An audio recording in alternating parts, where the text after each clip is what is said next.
Les Ondes de Limo, un podcast d'Anne-Sandrine Di Girolamo.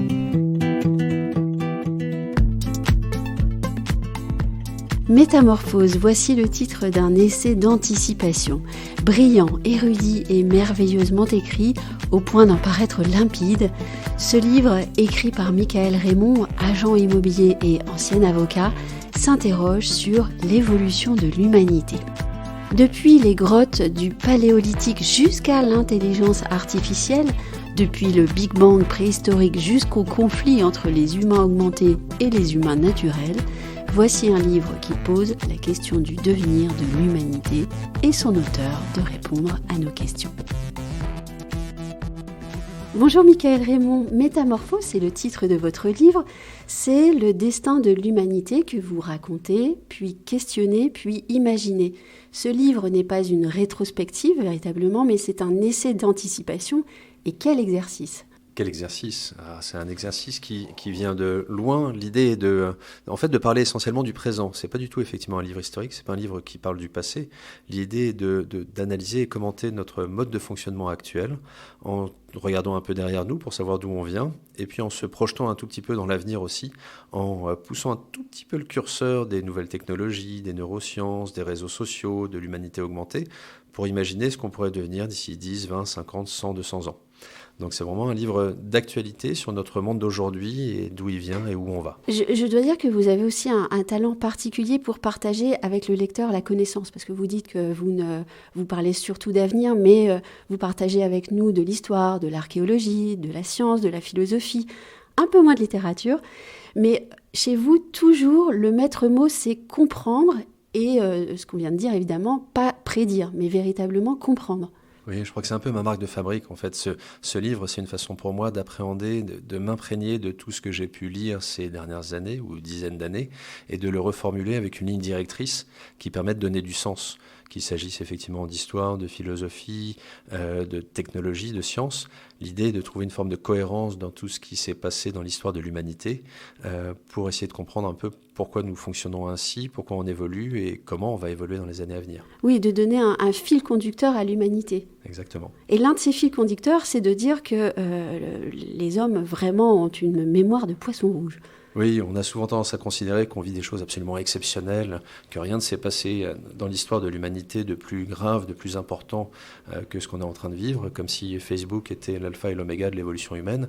Mais quand on regarde un peu derrière nous, qu'il s'agisse de la domestication du feu, de l'imprimerie ou d'autres choses, en réalité, chaque époque a connu ses révolutions politiques, scientifiques, industrielles ou autres.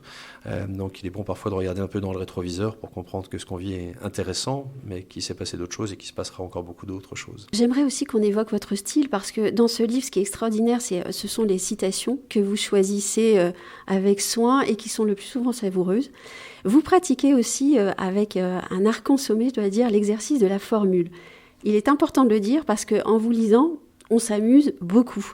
Vous êtes très percutant, et je prends un exemple, page 39, « Le progrès n'est pas une fatalité ». Oui, quand on regarde un certain nombre d'analyses à la fois du passé et du présent, on se rend compte qu'on n'évolue pas toujours pour le mieux, malheureusement. Alors, il y a tout un tas d'innovations, qui n'est pas synonyme de progrès, tout un tas d'innovations qui sont très positives, qui améliorent notre quotidien et notre humanité. Mais on voit aussi un peu des à-coups dans l'histoire de l'humanité. Et parfois, on s'interroge sur le fait que il y a des petits trous d'air, on va dire, dans l'évolution de l'humanité. J'espère qu'on n'est pas devant un trou d'air un peu plus important que les autres, ou qu'on n'est pas dedans. Mais oui, le progrès n'est pas une fatalité. Oui, le trou d'air peut s'exprimer aussi différemment. Parfois, vous dites « le connais-toi toi-même » de Delphes est malheureusement devenu trop souvent un regard toi-même. Oui, c'est avec les réseaux sociaux, tous les selfies, on voit que les gens ont plus tendance à se regarder à travers tout ce qu'on peut poster d'ailleurs sur Facebook. Le selfie n'est pas une méthode de questionnement philosophique ou d'auto... bien loin de là. On est bien d'accord, ouais. Donc oui, moi je plaide plus pour le transforme-toi toi-même. Oui. Il faudrait que le connais-toi toi-même dépasse le regard de toi-même pour que chacun d'entre nous on travaille sur sa propre personnalité et plutôt que d'essayer de se projeter dans un monde virtuel à la Facebook ou au métavers, on essaye de s'améliorer individuellement. Oui. Est-ce que je me trompe si je dis que dans votre livre, il y a quand même une phrase qui est tout à fait centrale, c'est celle-ci. Nous vivons dans un monde qui deviendra au XXIe siècle une époque mythique. Une époque mythique, c'est-à-dire ? Je suis absolument convaincu qu'on est en train de vivre une époque qui est assez similaire à la révolution néolithique d'il y a 10 000 ans. Alors sur le temps long, c'est pas pour aujourd'hui ou les quelques dizaines d'années qui viennent, c'est peut-être sur un siècle ou plus. Mais quand on regarde les caractéristiques de la révolution néolithique, il y a 10 000 ans, on retrouve exactement les mêmes facteurs. Révolution néolithique, c'est quoi ? C'est la fin de l'ère glaciaire, le changement climatique, le passage d'une société de cueilleurs-chasseurs, chasseurs-cueilleurs à agriculteurs-éleveurs, avec un changement des technologies, etc., etc. Aujourd'hui, qu'est-ce qui se passe ? Dérèglement climatique, montée des océans, changement technologique, puisqu'on est en train de passer de l'énergie carbonée, des énergies fossiles, aux énergies électriques et autres. On aimerait. Pardon ? On aimerait. On aimerait, oui, c'est un chantier en cours. Mais encore une fois, sur le temps long, d'ici 50 ans, je pense qu'on va y arriver. Les réseaux sociaux, changement du modèle de démocratie, c'est autre chose dont je parle dans le livre. Donc je pense que nos structures de société, nos structures industrielles, nos schémas climatiques sont profondément en train d'évoluer. Et donc je pense qu'on est en train de vivre une révolution similaire à la révolution néolithique. Et quand on aura passé cette révolution, les gens regarderont derrière eux notre époque comme une époque mythique, antédiluvienne en quelque sorte. Et nos schémas politiques également sont en train d'évoluer. Nous sommes tous, en tout cas en Europe, persuadés que la mère démocratie perdurera pour toujours. Et à vous lire, on se rend compte qu'il en sera peut-être autrement, et il en est peut-être déjà autrement. Oui, j'ai inventé ce néologisme de la nexocratie dans le livre, qui pourrait succéder à la démocratie.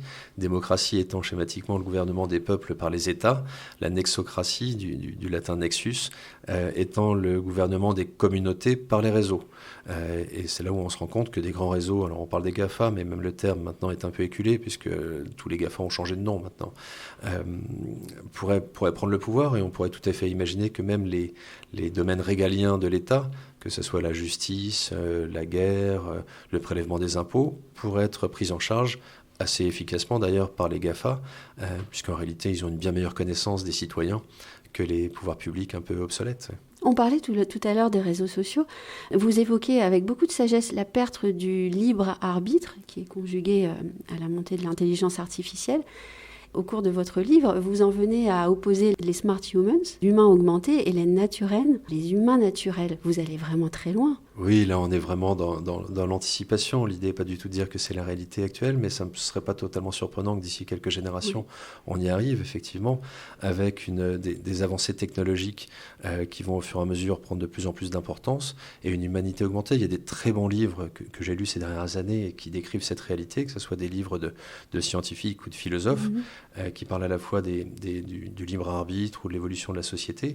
Et effectivement, on peut tout imaginer une évolution vers une société un peu de caste, où les plus puissants ou ceux qui le désirent bénéficieraient de toutes les avancées technologiques, que ce soit d'ailleurs le numérique, mais aussi le médical ou autre, pour avoir des capacités largement supérieures à une autre caste de la société qui, elle, resterait assez naturelle.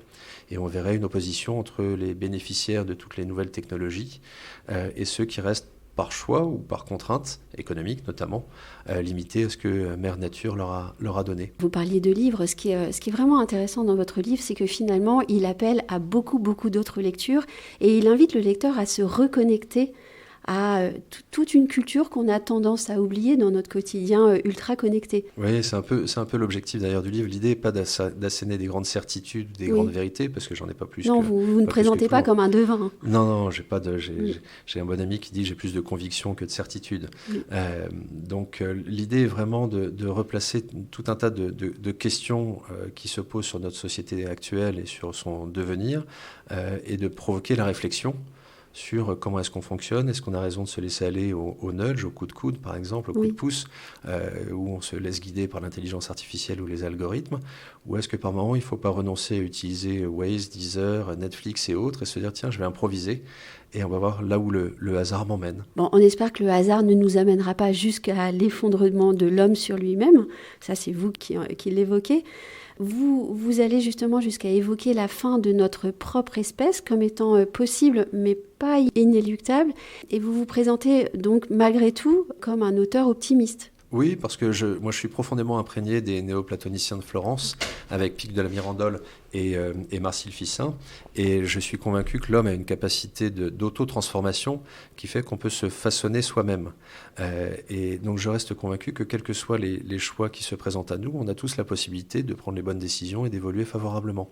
Donc même si sur le temps long, il y a un certain nombre d'espèces humaines qui se sont succédées et que probablement qu'il y en aura d'autres, sur le temps long, encore une fois, à l'échelle de quelques milliers ou dizaines de milliers d'années, au jour d'aujourd'hui, on a encore cette capacité fabuleuse de choisir notre destin. Et ça, c'est une richesse absolue. Attention toutefois, nous sommes au tournant. Comme vous l'avez dit, nous vivons une époque mythique. Oui, attention aux décisions que nous allons prendre tous collectivement et individuellement dans les années à venir. Merci Michaël Raymond. Merci. Retrouvez les ondes de Limo avec Anne-Sandrine Di Girolamo et ses invités sur toutes les plateformes de téléchargement. Suivez toute l'actualité de votre podcast Les ondes de Limo sur les pages Facebook et Twitter d'Anne-Sandrine Di Girolamo.